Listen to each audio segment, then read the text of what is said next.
todo momento y damos gracias a Dios porque es así. ¿Usted lo cree o no? Claro que sí. Al Señor que adoramos es un Señor presente, un Señor que está vivo, que conoce nuestras necesidades y a Él expresamos nuestra adoración. Vamos a acercarnos al Señor, pero antes leamos la porción de la palabra de Dios que vamos a reflexionar el día de hoy. Estamos estudiando los capítulos 2 y 3 de Apocalipsis, donde se habla de las 7 iglesias. Lo hemos titulado Prepárate para oír, porque hay una frase que se repite en estos estudios, ¿no? El que tenga oídos para oír, oiga. Así que vamos a reflexionar en esta segunda iglesia del mensaje a Esmirna. Y escribe al ángel de la iglesia en Esmirna, el primero y el postrero, el que estuvo muerto y vivió. Dice esto: yo conozco tus obras y tu tribulación y tu pobreza, pero tú eres rico. Y la blasfemia de los que se dicen ser judíos y no lo son, sino sinagoga de Satanás. No temas en nada lo que vas a padecer. He aquí el diablo echará a algunos de vosotros en la cárcel para que seáis probados y tendréis tribulación por 10 días. Sé fiel hasta la muerte y yo te daré la corona de la vida.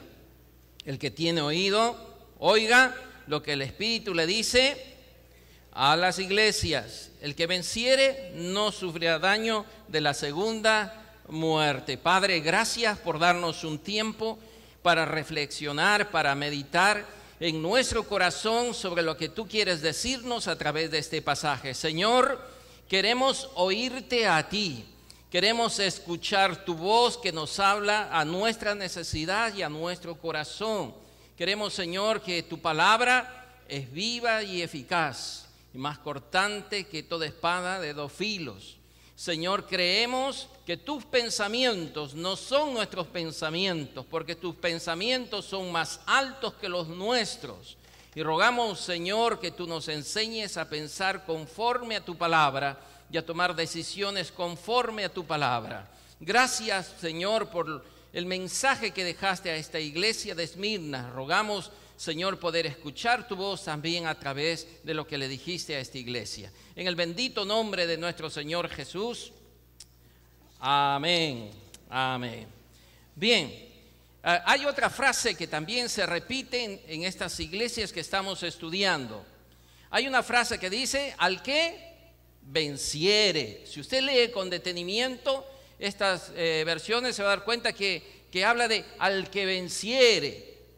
El Señor le hace una promesa.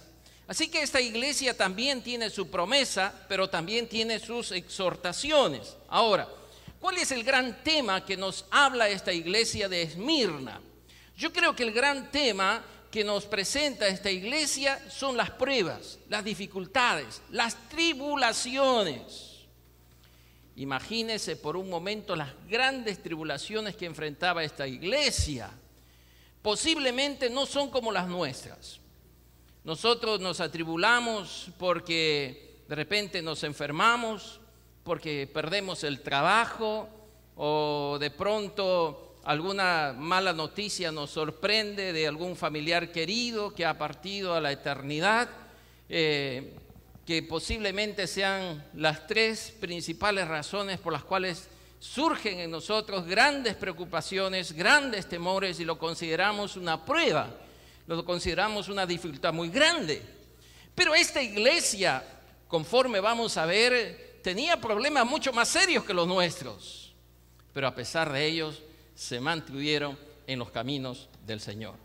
Así que vamos a acercarnos a esta porción de la palabra un poco considerando 2 aspectos importantes. Número 1, esta era una iglesia que estaba sufriendo y sufrió una de las pérdidas más grandes que podemos llamar su pastor. El pastor que posiblemente estaba dirigiendo esta iglesia era Policarpo, discípulo del apóstol Juan. Y Policarpo murió en la hoguera por causa de su fe. Él no quiso sumarse a aquellos que por temor a la muerte negaron a su Señor. Por el contrario, él estuvo dispuesto al sacrificio en la hoguera para mantener su fe en Jesucristo. Ya se imagina entonces las pruebas que tuvo esta iglesia. Aún algunos miembros de esta iglesia sufrieron algún tipo de persecución, por lo que el texto nos dice, la historia también, que algunos de ellos fueron metidos a la cárcel, fueron perseguidos. Así que ya se imagina o puede dimensionar usted su comprensión de los sufrimientos que el Señor le está hablando a esta iglesia. Está hablando de sufrimientos serios sobre esta iglesia. Y lo otro que tenemos que considerar al acercarnos a este texto es que esta iglesia estaba en una ciudad que podríamos llamar rica, pero la iglesia era pequeña y pobre. Hay un contraste interesante. Una ciudad rica, pero espiritualmente miserable, pobre. Pero una iglesia pequeña, como esta iglesia de Esmirna, pero una iglesia rica espiritualmente. ¿Qué le parece? ¿Dónde se ubica usted? Vamos a entonces acercarnos un poco al texto. El versículo 8 dice: escribe al ángel de la iglesia en Esmirna, el primero y el postrero, el que estuvo muerto y vivió, dice esto. Qué interesante cómo el Señor se presenta a esta iglesia. Estamos viviendo tiempos de Navidad, escuchamos musiquitas, luces, el ambiente de la ciudad se vuelve un ambiente navideño. Pero ¿cuál es el Cristo que nosotros recordamos en este tiempo? Es el Cristo bebé, es el Cristo niño, es el que nació en Belén, es José y María, es los tres sabios del Oriente. Esa es nuestra memoria colectiva lo que nos hace pensar la Navidad. Pero qué diferente es acercarnos a Apocalipsis y ver el Cristo revelado, el Cristo poderoso, el Cristo que está sentado a la diestra de la majestad en las alturas. Y el Cristo que se presenta a esta iglesia ya no es el bebé indefenso, ya no es el bebé que sus padres tienen que huir de la ciudad para protegerle.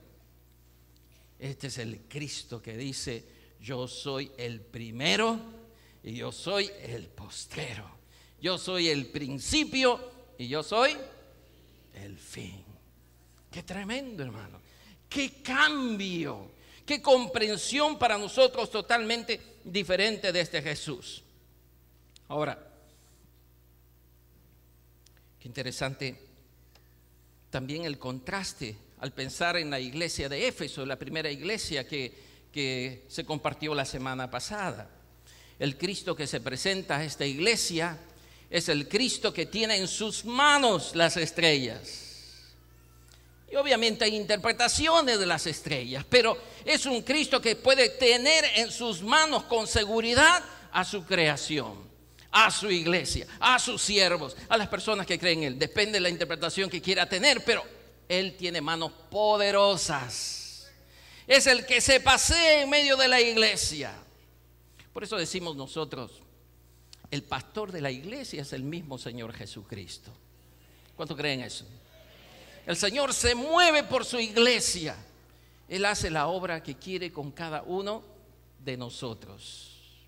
Ya me contaba una hermana del primer culto que asistió y me decía: pastor, yo vine a esta iglesia porque el Señor me trajo. Y yo me quedé mirándole: ¿cómo que el Señor te trajo? Porque generalmente nos invitan, nos hacen alguna referencia a la iglesia para venir. Me dice: yo estaba en una iglesia carismática, católica, pero me di cuenta que no era el lugar. Y yo comencé a orar, me dice, como 2 meses, diciéndole: Señor, guíame a la iglesia que tú quieres. Señor, guíame a la iglesia donde yo voy a aprender de tu palabra y voy a aprender de las cosas que tú quieres enseñarme. Y un día, dice, un domingo en la mañana, le dijo el Señor: hoy día quiero que vayas a la Avenida Brasil, cuadra 18. Y ese día, dice, me levanté, salí y fui a la iglesia. Y ese día entregué mi vida a Jesucristo. Por eso digo que nadie me invitó el Señor. Qué maravilloso cómo Dios obra. Qué maravilloso cómo Dios nos convence de nuestra necesidad de acercarnos a Él, de encontrarnos con Él, de que Dios interviene, se mueve dentro de su iglesia como Él quiere. Pero en esta iglesia de Esmirna, Él primero se presenta como el Dios soberano, el primero y el último, el principio y el fin, el que tiene el control de todas las cosas. Qué maravilloso es pensar en esto, porque cuando uno está sufriendo alguna crisis, está experimentando alguna tribulación, como nos dice la Biblia, comienzan a surgir en el corazón temores, decepciones, uno se entristece, a veces no sabe qué hacer, como que está desesperado buscando una ayuda. Y el Señor dice: yo soy el principio de tu vida y el fin de tu vida. Yo soy en el comienzo de tu vida y yo estoy en el final de tu vida. Yo soy el primero y el último. El Señor está diciéndole: yo no te voy a dejar solo. Le está diciendo a la iglesia: vas a sufrir, estás sufriendo, pero yo estoy contigo. Qué tremendo, ¿no? Qué maravilloso, hermano.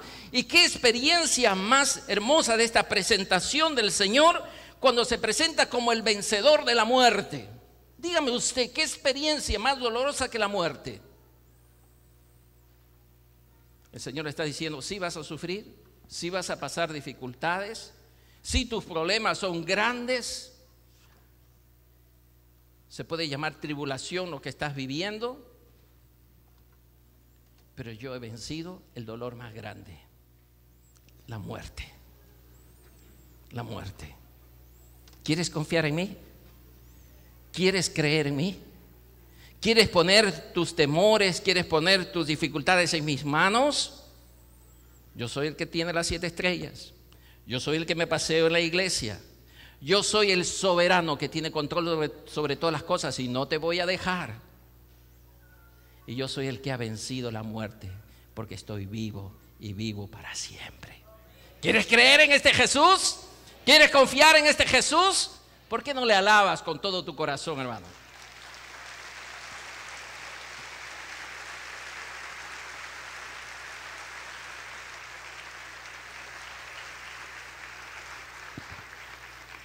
Qué maravilloso que este Jesús que se presenta a esta iglesia también conoce a la iglesia. Por eso le dice: yo te conozco, yo sé quién eres, yo sé lo que estás viviendo, yo sé lo que estás pasando, yo te conozco. Qué bueno saber que tenemos un Dios que nos conoce. Amén. Que no somos un número para Dios. ¿Me escuchó? No somos un número para Dios. Para Dios somos personas. Para Dios somos sus hijos. Yo te conozco. Y conozco lo que tú haces y lo que tú no haces, tus obras. Yo conozco lo que tú vives y lo que sufres. Yo te conozco. Sé esas cosas que estás viviendo. Pero aquí se destacan, creo, la manera como Dios nos ve, la manera como Dios observa nuestra vida, la manera como Dios entiende nuestra vida.